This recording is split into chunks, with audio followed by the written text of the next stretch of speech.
Hey guys, welcome back to another episode of Beauty with a Twist. I'm super excited for this week's episode because we have... Go ahead and introduce yourself. I am Amreen Gafoor. I am from Chicago and I am known as the Chicago Esthetician. Yes, you guys, she flew out all the way from Chicago and I'm so happy that you came here, girl. Yes, only for Didi. Only for Didi. This is the first time anyone's ever flown out for us. Really? Ever. Yes. Oh my gosh. We had a lot of inquiries to fly out, but I was like, Oh my gosh. The fact that you flew out for me. Yes, of course. I'm blushing. Oh my gosh. So tell them that you're an esthetician in Chicago, right? Yes. So you do just facials? Just facials. I specialize in facials. Yes. Okay. So do you have certain you have acne facials? You specialize in a certain type of facial? I actually specialize in customizing specific facials. So whether it's for acne, whether it's for rosacea, anti-aging, hyperpigmentation is actually one of my top specialties that I really focus on with my clients. So yeah, customizing is one of my favorite things to do, especially. So you started off on your own? Did you start off somewhere else? I started off on my own. I started about 5 years ago and I got pretty lucky with a family doctor. Actually, he offered me a space and he was like, hey, why don't you come work for me? And I was able to grow clientele within 3 months. And after 3 months, I was able to get my own little space and work out and take my clients from there. So the doctor that you worked under, yes, was he strict on any things that you were doing, or did he provide any clients for you? Actually, he was a chiropractor, so he didn't really know the kind of the background of the med spa or what girls are looking for, or what as a chiropractor, I've never heard of a chiropractor holding estheticians. No, exactly. And I felt like I really fit in because it was all about self-care and just understanding that. So I felt like it really fit in with his practice basically. But when I was telling him, I was like, oh, we do facial massages and people come in just kind of relax, and they're like, oh, well, it kind of fits in. So he's like, why not?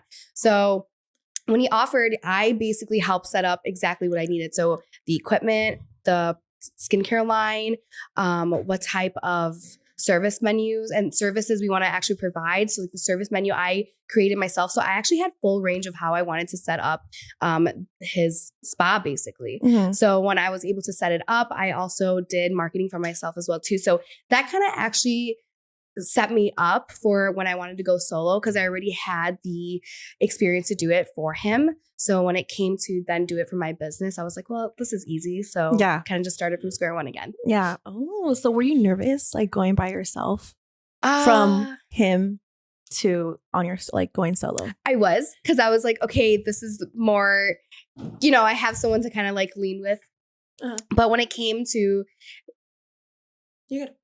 So when it came to basically my own, I was just like, okay, is this going to be okay? Am I going to be okay? I'm going to go solo. I'm going to buy all this stuff because equipment's not cheap. We know that when it comes to skincare and the bed and everything like that. So I was like, oh my God, am I going to be able to make this money back basically? Yeah. But it was really nerve wracking, but it was worth it. I feel like a lot of people in this industry are just intimidated going solo. Yes. Because it's I don't know how it is over there, but over here, people tend to think of it as competition or think of it as a lot of people don't want to see you grow. Yeah. You know what I mean? So I don't know how it is in Chicago. Oh, yeah. I've heard a little bit because of you, but I don't really know. I know here, for example, a lot of women support women. Yeah. But a lot of bosses that own their own salons and have estheticians that work with them, they don't let them have their own social media. Anyone that works at European Wax Center, I know that they don't have their own social media because they don't want to see them grow. You know what I mean? So yeah, and they have it under their business name and then their name and whatever business. Yes. Yeah. I saw that. Does that do they think that allows them to grow? Girl, I don't know, but I'm just because I was just that's not really their page then, because that just follows their business page. I don't know. I think it's more, I think they have to sign a contract that states hey, you can't so like you can't go solo because you're working under me. Makes sense. And I know that there's like, for example, there's a shop, I'm not gonna say where, but there's a shop, and then that owner is super strict on every employee that she has, and they have to sign a contract and they have to work there for a year. They're not allowed to have any social media. They're not allowed to like do anything solo. It's all of their clients and 100% like with them. You know what I mean? Wow. That's crazy. So I don't know how it is over there in Chicago. Well, I've seen some like that too, where they have businesses and they have, you know, under their name and stuff like that. But I also see that a lot of those businesses let them have their own page as well too. But I don't know what they're allowed to post and, you know, what they're constricted to. So, but as how's far the competition? Competition.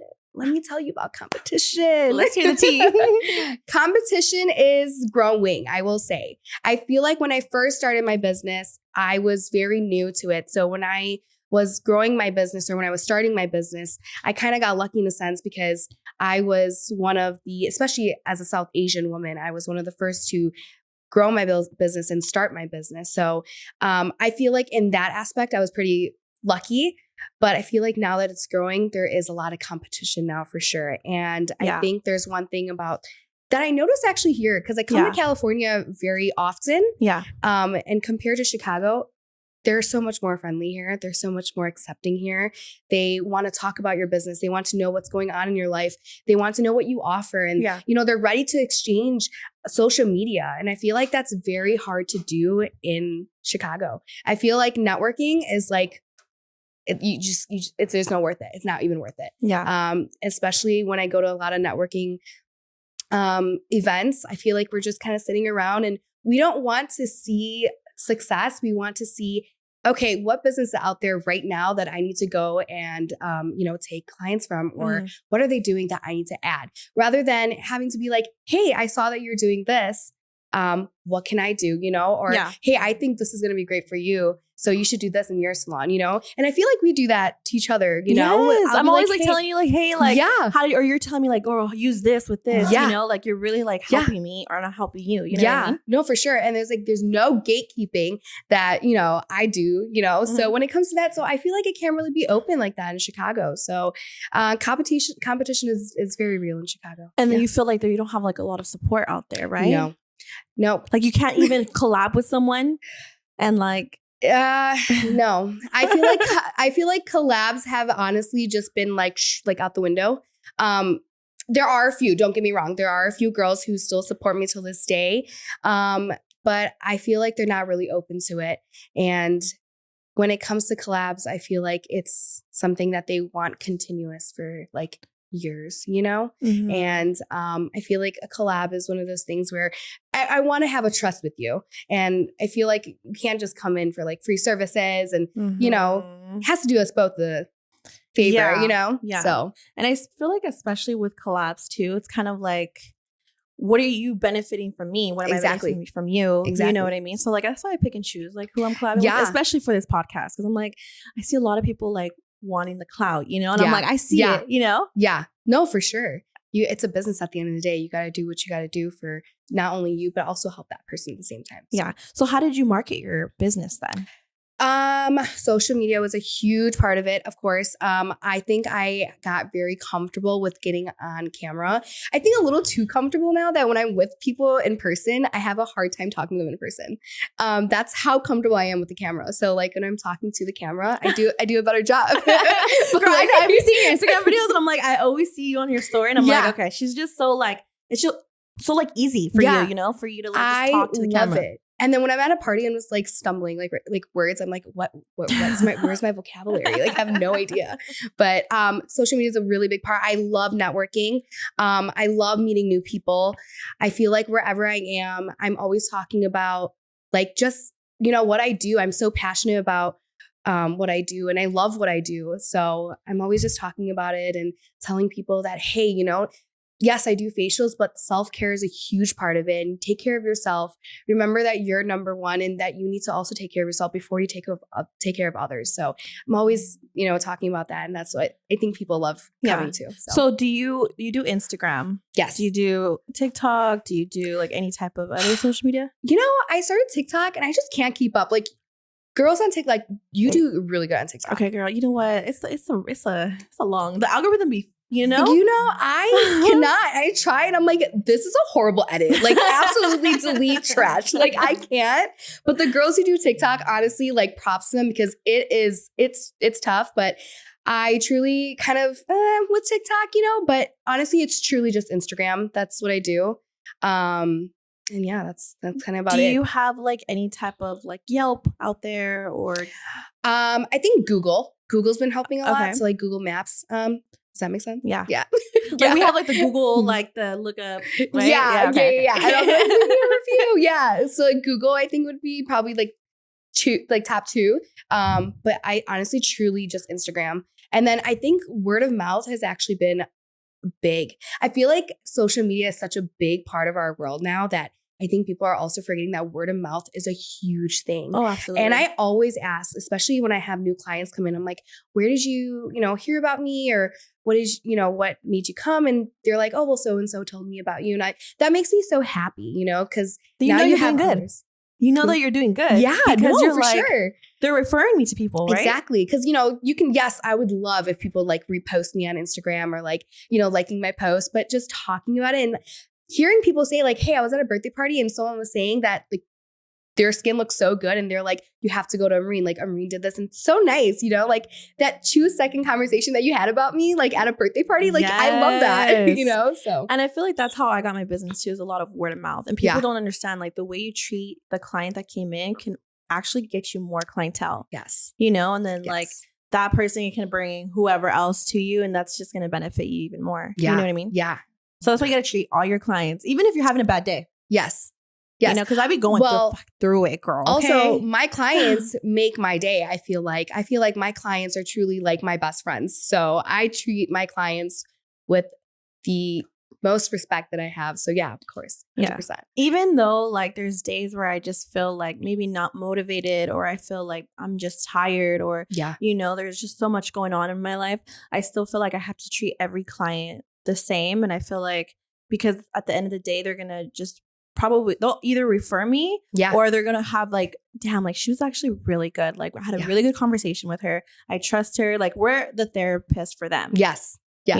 Because I know the fucking secrets. Yes. For them. But I also feel like I get my therapy sessions in with them too. Like I feel like I just completed my session because they also are really, asking me questions and they're because they want to know about you. Yeah, they do. And I'm just like, okay, I don't need my therapy session. I'm good. they did it. And do you realize that a lot of people, well, I don't know what happens to you, but when I post my personal life on my Instagram, I feel like that gets more attraction than like my regular post. Yes. Okay. So I try to be as private as I can, especially like after like, I guess like COVID was just one of those things where I was just like, like I feel like this is just time to like understand like me and my life and my family. So I started becoming very like private on there. Mm-hmm. But every time I post a little snippet of just like a little bit of my private life, people like go crazy for it. Oh my God. Like how many views did you get? Like you get hundreds and hundreds of views and you're like, where the heck? Yeah. And I'm just like, but I had like an amazing sale last month. Like, why did you guys come in?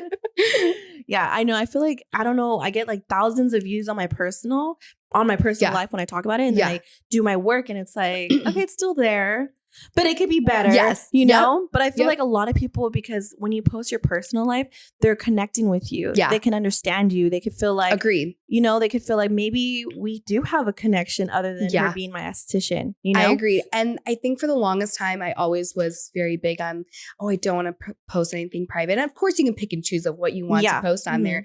But I then started to realize, I was like, we are people and they follow us because of our jobs, but they also want to see what we're doing outside of our lives and what we like and what our dislikes are. And I was starting to be a little open and I was like, okay, hey, like I'll share a little snippet. I'll share a little bit of my life with you, but I'm also going to keep it a little mysterious, I know. You see, the thing is about me, like I'll start posting like too much personal. I'm like, okay, Deanna, it's just because I have like, but I love it. I don't post too much. But when they come in person, I'm like, girl, I got a story for you, Yes. And then after they're like, so whatever happened to that? And I'm like, oh, girl, didn't You're like, should I should know most of that. Yeah. So I feel like, again, posting your personal life will help, like, the engagement on social media too. You should try it on TikTok. Like maybe a day with me or like get ready with me or I don't know. You know what? Just for you, Didi, I'm going to do that. Like today, you should be vlogging the fuck out of what you did. You flew out and you're on a podcast. Yes, I did. I didn't post much today. Did I take any video? I don't think so. No. But you should. Just to like say, hey, I flew out, did this, it's not. Because people like to see that, you know? Okay. Do it just for me. I got you. I'll dedicate it to you. I got you. So I want to talk about, now that we went through all of that, how does it feel to be a South Asian in your beauty industry? I know we went a little bit into it, but now I really want to. Because let me tell you, you are the first South Asian person I know in this industry. Wow. I don't know anyone else. I think our friend Felicia. She's South Asian? No, what is she? Where's she from? I think she's like a mix. I can't remember. Well, shout out to her. Toronto Esthetician. Love that girl. Love her. So tell me more about it. Well, wanting to be an esthetician in the South Asian family was a no-no. But I was like, well, you know, might as well just, you know, go for it. But I did go for it. So you didn't have the support? No, I didn't. As much as I don't want to make it sound like it's not that my parents, you know, it's not that it's their fault or anything. It's just that's just our community. I feel like, you know, if you're not like a doctor or a lawyer, you're nothing. And it's sad, you know? Yeah. But I was like, I know that's not for me. I know I'm creative. I know I can do something. I know I love to be my own boss, and I know I can do something that's different. So I took that initiative and I took that step. And I think that's probably the best decision I've ever made in my life. And the fact that I was able to start as a South Asian woman, I am so proud of it, because I see so many South Asian women now in Chicago that are becoming estheticians. And I truly, really wish the best for them, because it's hard. And like, especially coming from a South Asian background, like I know how much you had to go through to then become an esthetician. Just follow your dreams, you know? So when I do see someone in my background, I'm just like, hey, like I know the struggles that you went through. So you weren't doing school or anything before you became an esthetician? I was going to school. I wanted to be pre-med. Oh, girl. You know? So your parents are probably, that is the complete opposite. Yeah. A lot of my family members are doctors, and I always tried to connect with them growing up, and I just never did. It was really hard to connect with them because they were so passionate about their jobs and their career, you know? Mm-hmm. And I was like, I love you guys, but I don't know how to connect with you guys. Like, how do I want to have a conversation with you. I want to sit there and talk about my career and something that I love, but I can't do that because I'm not passionate about it. So for the longest time, I kind of was like, I don't know how it's going to be talking to my family. So I just kind of kept quiet. I just kept with my classes and did what I can. And I was like, I can't do this. So I dropped out without telling anyone. And I was working 2 jobs just to like make it look like I was going to school. Oh my God. Girl. I was working at the mall, and I did like my morning shifts. And then for my morning shift, I would go to, and I'd be out all day. And I would tell my parents like, I was at school at this time. And then I went to school, and then I went to the library. But like, no, I was working 2 jobs because one, I was like, I need to make money, and I had to like make it look like I was outside, you know? But I don't regret those days because. Wait, so how did you get caught? Huh? How'd you get caught? Did you just tell them? I did tell them. Okay. I did tell them. Yeah, I didn't really get caught. Mm-hmm. But can you imagine if I got caught? I don't know what I would do. I probably wouldn't have been an esthetician school. Shit. No, I actually then realized, because I was working at Lush at the time. We all love Lush. Are you a Lush girl? Just like the bath bombs. Yeah. We'll talk about that. We'll talk about that later. Okay. So I used to work at Lush, and that's when I kind of like found my love for like skincare. And I was like, ooh, I want to like actually maybe make it and go to esthetician school. So yeah, that's kind of where my calling was. And then that's when I decided to go. So I did end up dropping out of school. So were you, because in Chicago, is it different? You still have to do like your hours, right? Yeah. So is it 600 hours? It is 750. Oh. 750 hours. And then you do your practical and your written. Yes. Okay. Yes. So it's a lot different. Here is 600. Okay. Now you no longer need your practical. Oh, really? So it's just a written. And I think now it's like 100 questions, if I'm not mistaken. Really? On the written? Yeah. Oh my gosh. Yeah. And then for Cosmo, you no longer need to do a practical. It's just written. Wow. So they took all of that away. And people are so mad. I'm mad because I'm like, I freaking went to school. I did my practical. I was so nervous doing like a facial on that doll. Yes. And I'm like, what the fuck? Now you guys don't get to do it? Like, wow. I was stressing. Dude, I was sweating while giving those massages, bro. During like the practicals. Yeah. And I remember the lady that I had was so fucking rude. She was just like, oh my God, watching everybody, like literally like looking at everybody. And I was like, oh my God. Like, and I was just like this giving a facial. And then during like the makeup part, I was just like, you know? Oh yeah. Oh, can we talk about how the makeup part of, I don't know if you enjoyed it, but I hated the makeup part of doing it on the doll. Yeah. Oh no, we never did it on a doll. You guys did it on a doll? Yes. We never did makeup on a doll. How did you do yours? On people, like just like, you know, friends and like students. What? No, ours was on a freaking doll. Really? Yeah. I hated the makeup section.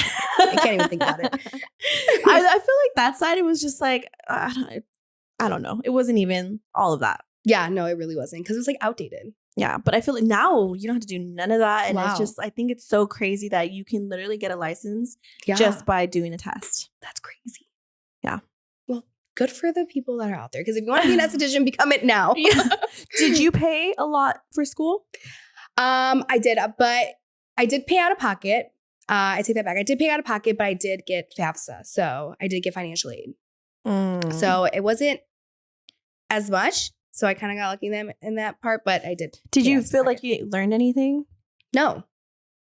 I did not learn. We get that same answer, huh, Marlo? Literally no one learns in school. No. We literally ask so many people, like, did you learn anything in beauty school? They're like, no. No. But you know what? Shout out to my teachers because I love my teachers and they really tried their best. So it's not the teacher's fault. It's just the curriculum. So shout out to my teachers. But no, I did not. I felt like I learned so much more after being out of school and after, you know, passing my exam, because then you're allowed to take all these other classes. And then I think it's all about just self-teaching yourself at the end of the day. Yeah. Like I could have truly self-taught myself and then I could have just taken that exam and I would have passed. Because you're 100%. investing so much after with all these courses and you're going to like, you know, whatever brand you decide to go with, you're taking courses with them too. So I feel like education doesn't stop, you know, after not at all esthetician school. Nope. And I feel like the beauty industry is always changing. So you always have to keep up with it. I'm so tired of these fucking trends, though, girl. Like, can we, like, I'm so sick of it. Like, I'm like, dude, I have to follow this trend. And we have to do it because if we don't do it, like, we're like outdated. Yeah. You know? Yeah. No, so my last episode, I was talking to, I had a trainer on my podcast and we were talking about like how difficult it is to juggle like social media, you know, our business plus our personal life. Okay. You know, and like, I feel like for me, like juggling a shop, juggling like school, juggling like a man at home now, you know, like I just feel like I'm juggling so much. And I'm like, girl, at the end of the day, you think the last thing I want to do is be on social media? No, that's exactly why I don't do TikTok. I was like, God. Yeah, I feel like it's just editing videos just goes a lot into it. It does. It does. I feel like sometimes I'm like editing a video for like over a month. A month? A month. But that's probably because, you know, I get a little too tired and it takes you a month to edit. Yeah. You know, my pets take up a lot of my time. I mean, not a month, but I will say there's times when I'll like edit a video, but sometimes like motivation, I think motivation is like a huge part of, especially as a business owner, like you lose motivation so easily. Yeah. And you forget that, you know, you're also here, like also influencing other like estheticians and also your clients at the end of the day. Yeah. So I feel like I lose motivation a lot, but I have to like snap back at it, you know? Yeah. And editing is one of those things where I feel like you can like kind of like doze off in because you're always constantly on your phone. Yeah. You get a text or you're just like, oh, hey, like, let me just go take a little break. You know, that you're break on TikTok for 2 hours. Yeah. So, you know, I feel like that's kind of what slacks, you know, that's where I slack in basically. And I feel like, yeah, we influence like the bigger, you know, creators like who are estheticians. Yeah. Like they do influence a lot of like smaller estheticians. Yes. And I feel like they're like, you know, watching our stories and kind of getting ideas from us. You know, that's kind of why the only reason why I kind of stay on top of like the trending videos, reels, TikToks, because I want to like make it my own, but also like influence other you know, people that are trying to do what I do in the industry. You know, so content making is important, girl. Yes, I agree. I just started doing this thing where for like the whole year, I'll like write down what I want to do monthly as far as like content creating. And I feel like this year has been like showed that that's something that I should be doing, like writing it down, writing down what I want to do and what I want to talk about. And that was probably the biggest thing that I learned for 2023. Yeah. So gonna keep that with me for. And another thing too that will, for me, and I know that you do it, we're very similar because not a lot of people do it, is monthly specials. Yes. Oh, I love them. A lot of people don't like them because they think they're losing money or they're losing because we're taking like percentages off or money off. Yes. But I feel like that really does draw in clients. It does. And I also had like some like clients would message me and be like, why are you doing this? You're going to lose money. You're going to lose your credibility. And I was like, it's not about that. I feel like it truly is. You're trying to grab other people's, other clients' attention, like new clients. Yep, exactly. If they want to check you out for the first time and it's on a discounted price, like instead of paying full price, come check me out, and that kind of gets them an ease for a facial, and it kind of also allows you to let them know who you are. Yeah. And that's why I truly love doing monthly specials because it just and it's I don't see a lot of people doing it. Like I don't either. I do it because I feel like if I have a special, like if I hear a discount, I'm like, girl, you better sign me up because, like if I see any type of sale, discount or whatever it is, I'm like, yes, I need it. And I feel like that you can make, if you think about it, if you get enough clients, you're accumulating actually more money. Exactly. From like you can take in more clients and make just as much or not even more. Exactly. I know it's nice for us. Yeah. But it's also nice for the clients because now they're getting such great facials for a great discount. Yeah. Do you take in a lot of clients for facials? Like how many days do you work? I work 5 days. 5 days out of the week. And I would say at average, I would probably take like 5 to 6 clients a day. Dang, girl. I'm over here like, hold on. I think 5 or 6 clients a day for me. I'm just like drained at the end of the day. I'm like so tired. Yeah. I'm like my back hurts, my hands hurt. I'm like, but I do Brazilians throughout the day too. Yeah, I'll do like brows. I don't do Brazilians. I don't do waxing. Oh, but waxing is a lot of work. So you think so? You try it. Is there any waxers in Chicago that you know? No, not really. Actually, should I add it? I think you should. At least brows. Hey, I just opened up the door for her, so you better get her in her waxing career. Oh, you should do it. Honestly, It's not hard. I just think it's a lot of it's like nerve-wracking. Yeah, especially if you do Brazilians because you're literally seeing a woman with her crotch out and stuff. But I feel like you get used to it. What's crazy is that I worked at a med spa when I first started. When I first had my business and I was like slowly getting clientele, I was like, I need another job. And I worked at a laser spa, and the amount of Brazilian lasers that I have seen throughout the day, just vaginas everywhere. Yeah. Girl, and buttholes. I'm telling you. It's just the norm. No, that's why. So. You should. And then if you really think about it, right? It's one Brazilian takes you 10 minutes. The service is $75. Yeah. You get a client every 20 minutes, maybe like 5 or 6, and you divide that. That's more than you would get in a facial. How much is that? If you do 5 Brazilians in like an hour, and they're 75. That's like, my husband's really good at math. How much is that? See, I told you. How much is it? And that's not including tip. Do you get tip? Do you get people tip? Girl, I have the best clients here. They tip me so good. How do you feel about tip? I think it's optional. Okay. But for me, because I'm in this industry, I feel like I have to tip everybody. Okay. I got canceled for this, by the way. I said that it was really disrespectful if someone tips $1 because I've like had that before. Yeah. But when I said it, I was kind of like, she just threw the $1 at my face and said, here's your tip. And it was literally $1. And I think at that point for me, I didn't mean it as like, oh my God, maybe that's all she had. Okay. Yeah. But it's like, don't give me nothing. Cause then I feel like for myself, I'm like, my work isn't good enough then. Yeah. But I think it's an optional thing. But for me, because I'm in the industry, I think I'm going to do it. Even if it's like a bad server, like maybe $5. Yeah. Maybe she has a bad day or something. Yeah. I don't get a lot of clients that tip. Really? Yeah. And I don't know what it is. And I'm not going to ask because it's one of those things you just don't, you know?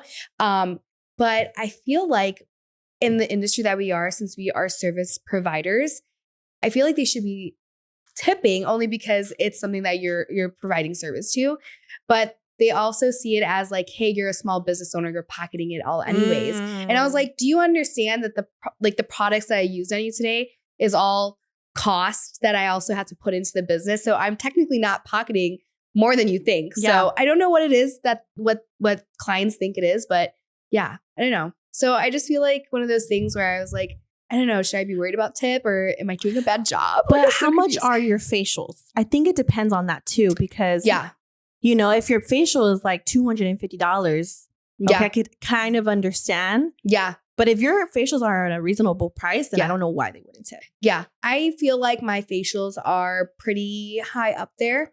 I feel like because since I do all the customizing and so let's say I want to customize. I'm coming in for a customized facial with you. Yeah. Anything you want. Yeah. How much is it? I would say anywhere from $250 to $275. That's why.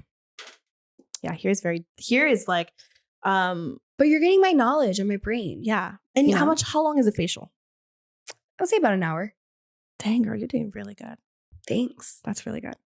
But still, I feel like, I mean, at least because you are getting the service, you should at least maybe $10, $5, just because one, it's your time, one, it's your brain, one, it's your product, one, it's like all of the education that you actually got from, you know, learning how to do that facial. Like what goes with what, because I'm telling you right now, there's a lot of estheticians out there that will just put anything on your face and say, here you go, that's your facial and you're so glowing. Agreed.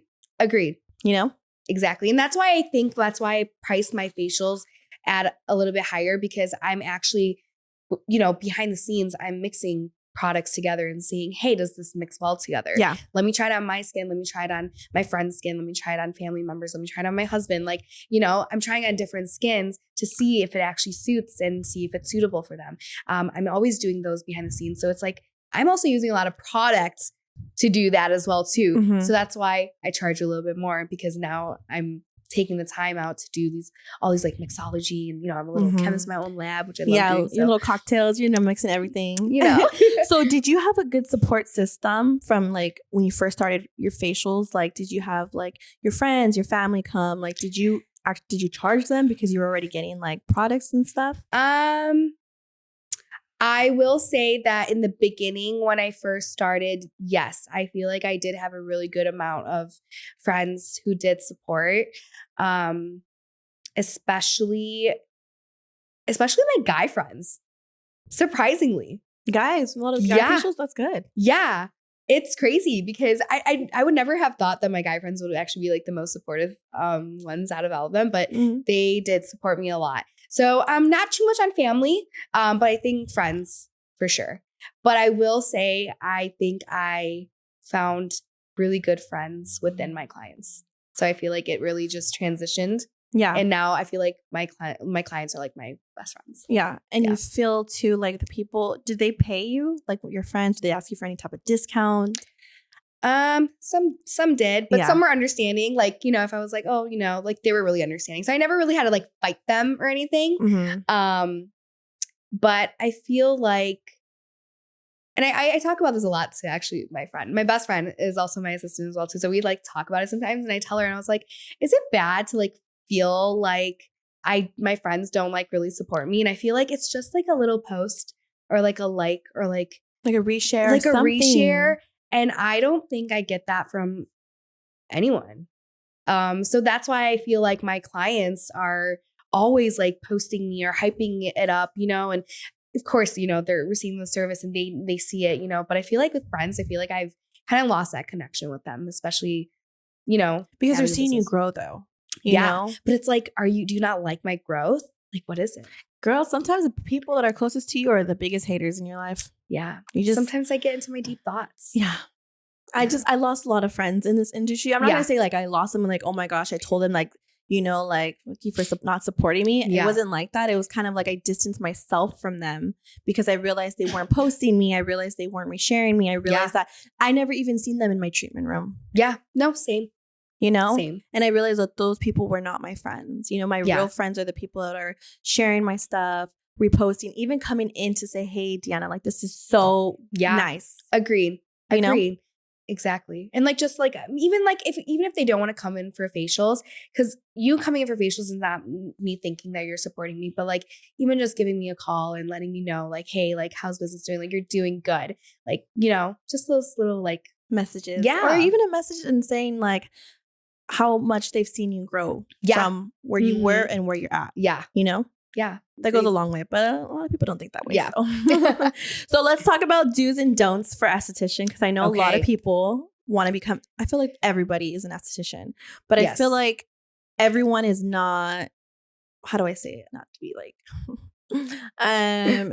everyone's just slapping cream on their face and saying that it's a facial. You know what I mean? Yes. They're not necessarily getting the actual education for it. Yes. They're just going to school, getting their license. And I kind of feel like they're not furthering their education. Yes.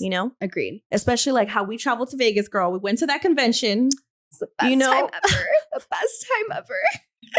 But yeah, so like I feel like going to like, any type of like conventions or like, that's already furthering your education, your networking, you're getting to know brands, you're getting to know about that brand if you want to bring it in your treatment room. So I think a lot of the times like estheticians just again get that, typical skincare brand and call themselves an esthetician. Yeah. So what are your do's and don'ts for us? Let me think of some too. My do's or don'ts for estheticians. I think do's is no, don'ts. Don'ts. Honestly, people are gonna kill me for this one. I don't like a microdermabrasion machine.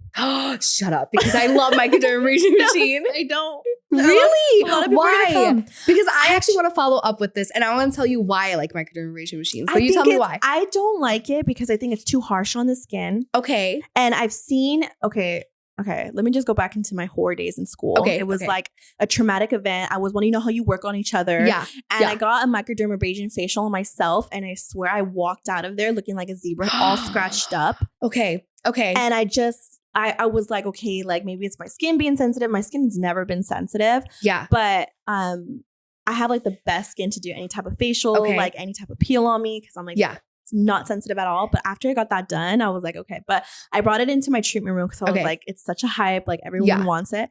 And then I just realized it's just not a lot of clients like it.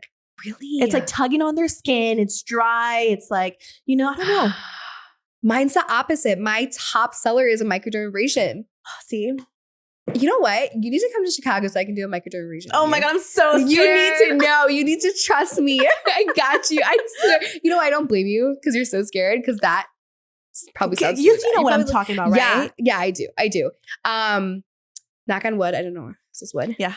I haven't done that to a client, but I can understand why you would think it's so like harsh on the skin, because I have seen a lot of estheticians who have left like marks on clients, but that's crazy because I love microderms. Yeah. But you want to know what I actually don't like? Oh my God. I'm going to get so much hate for it. Oh my God. Tell it. I'm so scared. Tell it to the camera.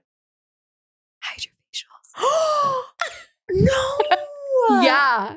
I love hydrofacials. I have a hydro machine. I don't know why. Why? Okay. Oh my God, this is gonna be some tea right now. Yeah. I'm gonna get so much hate. I'm so scared. Okay. I truly think it's like a hype. I feel like it's such a hype. Oh my gosh. I am so big on like traditional facials because I try to add like the holistic side to it. Yeah. I love to like do the massage. I love to add in like, the serums and layering the serums. The fact that they have a machine that does all of it all at once and it's doing but it's penetrating like, so well. Like, I feel like I could definitely get really in there and, I feel like it truly really helps with extractions. Okay. Don't get me wrong. I feel like that machine beats me in extractions. I can't do it as well as the machine, but I feel like personally, if I were to really get in there and do like a really good exfoliation, I feel like that's why my microdermabrasion is so good because I really get in there and I really exfoliate so deep that when I do my, serums and my creams and, the finishing touches, I feel like they're glowing from within. And I have so many clients who come and tell me that when they're done with getting like facials from me, that they're glowing like weeks and months after my microderm from them actually getting a hydrofacial, which is like glow for like 2 days.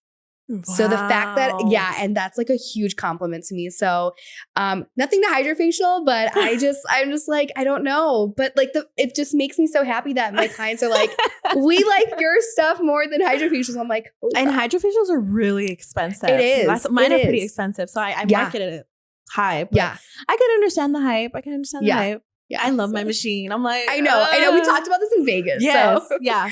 Okay. I think dues is obviously we know the It Girl. Yeah. Peel. Yes. Yes. The Bio Real Peel. You know? The Bio Repeal, which I am going to be offering very, very soon because I saw you got it. Yes, I did. I love it. And I need to get it because our girl Felicia told us. Shout out to her. Yes. She told me to get on it. So that is going to be, actually, that's going to be my special for October. No, November. Yeah. Yeah. So that's a do. I think any chemical peel. Wait, hold on. Let me rephrase that. Do your research on chemical peels. Yes. Because absolutely. you could really damage someone's skin with that. Oh my God. You have no idea how many clients have come in from past where like estheticians are like just putting on peels and just burning their skin. No. So I think dues is learning chemical peels. Yes. And really doing your research on them because you can really, there's some peels that I've like tried and I've done it. So I know from my mistakes, I didn't really do my research on one peel and I really messed up someone's skin. Thank God it fixed and I did everything I could, but I love that. I've done my mistakes too. I love that though, that, you know, you're just like learning. Yeah. So this was a long time ago, girl. Now, so I'm like way better. But I did. I've done a lot of mistakes becoming, you know, where I'm at now. Like, I had to learn from it. And I feel like I've grown so much. But again, it goes back into like me learning so much of like the education part of like, you know, the brand and what it, like how it works and stuff. So I think dues is chemical peels. Chemical peels. I agree with that. But I also, another one that I felt like I recently just got into is dermaplaning. You never been into dermaplaning? I actually, no, I have been into it, but I feel like just the last 2 months, I feel like it's been like top tier for me now. Oh, it's amazing, huh? It's so good. I basically say it's like skin crack because it really is. Once you get it done, you can't stop because the glow that your skin has. Yes. Oh my God. Yes. Like you're glowing for months. Yes. So I definitely think like dermaplaning is one of those things that it's a quick add-on too. Like as an esthetician, like if you're not doing the dermaplaning, like it's just a 10-minute service that you can add on. And one, you can like make really good money. And two, their skin is like glowing for months. So I feel like there's a myth about that though. Like, oh my God, does my hair grow back? Yes. Thicker. Yes. You know, like, is it, I feel like the main one is it going to grow back thicker? Is it thick? And is it bad for my skin? Yes. That's a myth. Yes. It's not. Yes, I say that all the time. I'm glad you can hear from Dee Dee now. Yeah, it's a myth, but I feel like a lot of people get intimidated. I'm like, so what are you using then? Well, you know, I use little Chinese, little blaze ones. Yes. Those are the ones I get at Chinese stores. Oh, and I'm like, girl, those are the same. Not the same, but those are like worse. Yeah. You know, we are using an actual like surgical blade for that. So I'm like, I don't know. Anyways, another don't I'm going to have to say is Clarisonic brushes. Agreed. Because I seen an esthetician do a whole video using it. I swear I have to show you. Why is that a thing still? Dude, the bristles on that thing, let me tell you. She got so much hate on TikTok for it. She was using literally Clarisonic on the client. Oh my gosh. Yeah. Wow. Okay, but it wasn't the Faceify, right? Because we love the Faceify. No, it wasn't the Faceify, girl. That's my jam. Shout out to you because you put me on. No, oh my God. That's silicone that's different. This one was bristles, girl. Like Clarisonic Sephora. Bought it out. Yes. This is why continuing education is so important. Yeah. I literally, I was one of the haters. I was like, how dare you do that? And I was like, oh my gosh, you know? Oh my gosh. Okay, I don't have another don't, but I have another do. What? I have been loving, I don't know if you're doing this right now, but cleansing with fluffy brushes. No, I haven't done cleansing. With like, your brand though. Yeah. You have those brushes. Huh? I do have those brushes. You should have brought me some. But I should have brought you some. You know what? I'm going to mail some for you. I want to try them so bad. They look so fluffy. No, I need them. Amanda, we're going to mail some to her. Perfect. Like, I need them. I got you. I promise. Okay. I will mail them to you. You have to try it. And just cleansing it on the client's skin. One, they notice it. They will notice how soft it is. It just puts them in a trance. And I feel like it just really gets deep into the layers of the skin, especially if they have like a lot of makeup, or if they wear a lot of makeup, if they're really oily as well too. And I feel like extractions are done so much more easier. So I feel like that is like a plus for, at least that's for estheticians, I guess. But I didn't even mention it in here, but you do have your own brand, right? You have I do. It's slowly growing. No, I see it. I see you have jelly mask, right? Yes. I see you have like tools. Yes. I seen a towel. Did I say towel? Yes. So how did that work? Like, how did that even come about? I, for the longest time, loved the idea of just having creativity is one of those things that I've always kind of had. And I was like, what can I do that keeps my brand unique from others? So I already had the customizing facials. I loved the idea that I was able to customize for every single person. So let's say someone coming in for a microdermabrasion, even though that person, like there could be two friends that are coming in, but they're getting completely different, like enzymes and masks, and even massages, they can be completely different depending on their skin. But when it comes to also like products, I want to be able to use the tools that I have that I can customize with as well too. So cold rollers are one of my favorite things that a lot of clients love purchasing from me, and I love incorporating them, and the brushes. So I felt like I just wanted to add a little bit of more me into my brand, basically. Was it hard to do like the whole jelly mask? Because I feel like you have to come up with like your formula, you have to come up with all of that kind of stuff. Was it kind of difficult to like figure it out? In a sense, yes. I feel like some of them, especially if you're talking to the vendors, they usually have like the formula made for you, and sometimes you can swap out what you want and what you don't want. So there's some ingredients I was kind of like, like I don't know how I feel about that. What can we do? What else can we add? So that was kind of like really nice, and they're really easy with the process, and they're really helpful with that as well too. And they sent in a lot of samples. So the fact that you can sit there and, sometimes it took months with samples as well too. So to find like the right consistency and like the scent as well too. You don't want it too strong, which I feel like is really hard with a lot of products these days. So it was fun though. So I had a lot of fun with that. And that goes all the way back into like investing in your business, like you're investing so much money into your business, especially like that's one thing that makes you different, is like having your own brand, and on top of it, like you're doing your customized facials. Yes. Girl, see, if I try to even do my brand, I'm going to be lost. Why? You're so good. No, I would be so lost. Only because I feel like I'm juggling so much. Like I would feel like I don't know.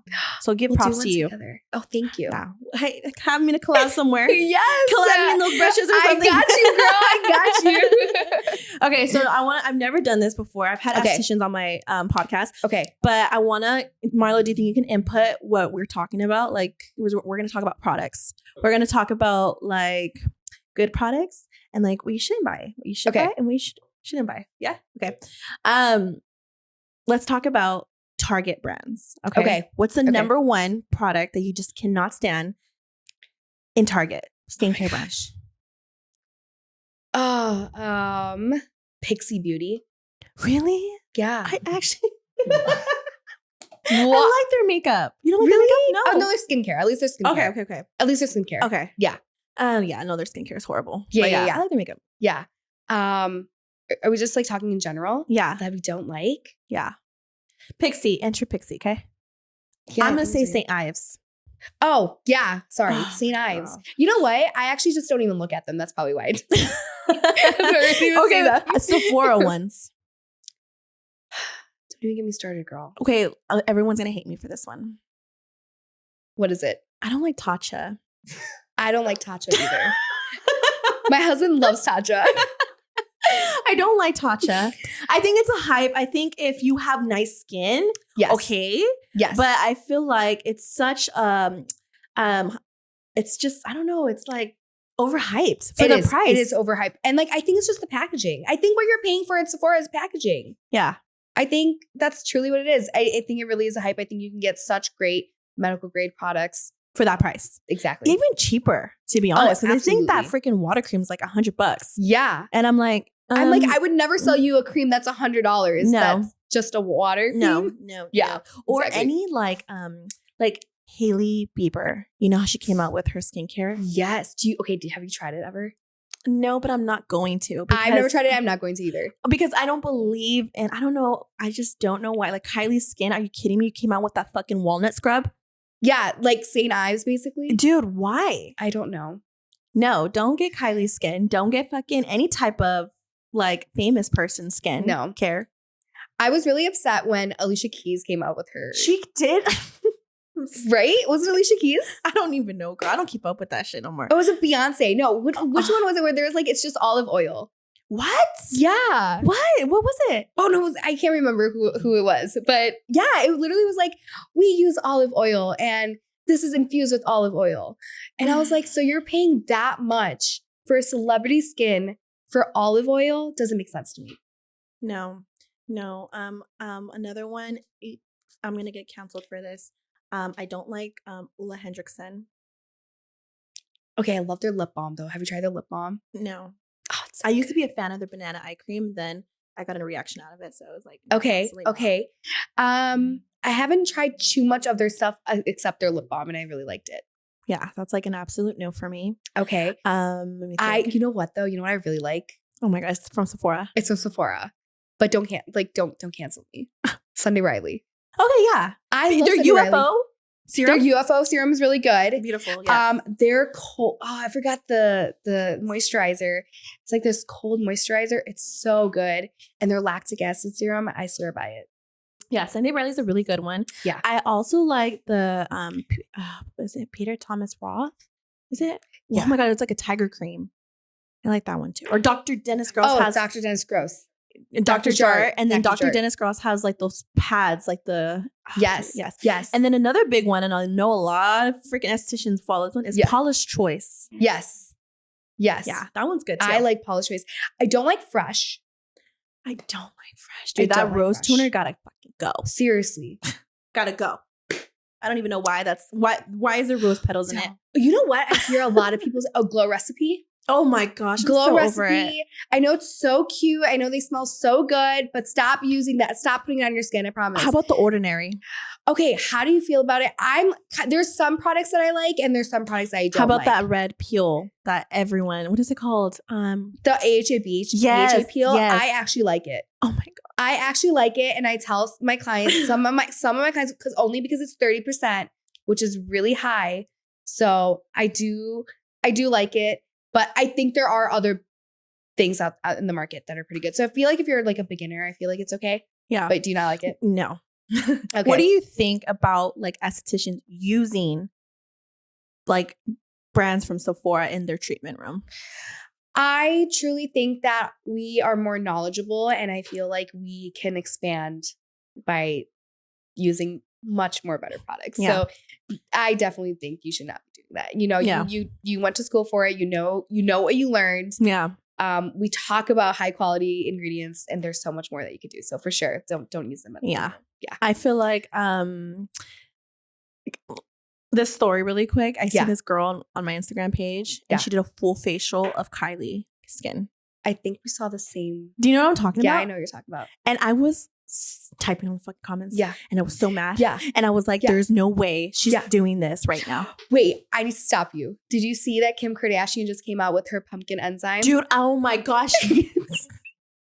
I saw that today and I was like, I had to tell Gigi. I had to talk about it today. It was, dude, why? Yeah. Like, why do they think that making a skincare line is just like Millie Bobby Brown, whatever her name is? She came up with her own skincare line. I'm like, she's like 12. No, seriously. Like, I don't know I heard it's not that great. I'm just like, it's too much for me, girl. I'm just so over it. Like, everyone has their own makeup line, skincare line, whatever. So, I don't know. Have you tried Tower 28? No. A lot of my clients use Tower 28. I've never really tried. I never really looked into the product, so I don't really know. But that's something I need to do my research on. Like, what is in Tower 28 that we don't know? Yeah, a lot of my clients, before they came to me, were using Inky List. Okay. Because they're so affordable. Yeah. You know? And then a lot of my clients were on Curology. Yeah. Yeah, a lot of my clients are on that. Yeah. And then Glow Recipe. Whenever I hear Glow Recipe, I just really want to. Yes. That freaking serum. It's pink. Yes. The pomegranate. It's what is it? I think it's pomegranate. Is it pomegranate? I don't know, but that drives me nuts. There's so much more better things that you can use. Or like that jet lag mask is so big. Yeah. I'm over it. Anyways, thank you so much for coming on my podcast. Thank you for having me, girl. I'm so happy that you came all the way from Chicago. Like literally, this was so much fun. It's my love for you. I love you. And I'm so glad Vegas, really, put together. Shout out to Felicia for that. Honestly, I miss her so much. Yeah, we have to get together. Oh, we should do like a 3 podcast. We would never get anything done. No, for reals. But you know what? It's okay. We'll do it. Love you, Felicia. We always end this podcast with a quote. So go ahead and tell us your quote. Make one up. You can something you live by. What was that one quote that I had in my office? Which I brought up that one time. We've had really good quotes on this. We've had like Marla name some because I'm like, yes. Sorry. It was do what you love what you do. And I feel like that ties in so much to like, how, going back to being South Asian. And I feel like, I really, truly, and I had the quote like written on top, kind of like behind me when I do facials. Because I loved it so much because it truly just shows through your work. So I would say that's probably like the quote for me. Oh, I love that. Well, I hope your business strives. Thank you. You too. And if you're in Chicago, wait, before we end this, I had literally a client I told that you were coming. Yeah. Loves you so much. Yes. You know what I'm talking about? Yes, I know who I knew. Is there yes. I want to say her name. Yes. Dude, she was like begging me I was like, dude, she's here for one day. I know she's not gonna have time. But like I know if you ever want to come down here and use my shop for a day because you have literally fans for you over here. Oh my gosh, I love that. Then you can literally come and just do facials. You are the sweetest. Okay. Literally. Okay, I'm gonna let you know, and then we can definitely do that. Because you'll be booked out for the day. And I'm one of the clients. Okay, bad. Perfect. Well, thank you guys so much for joining us, and we'll see you in the next one. Bye. Thank you.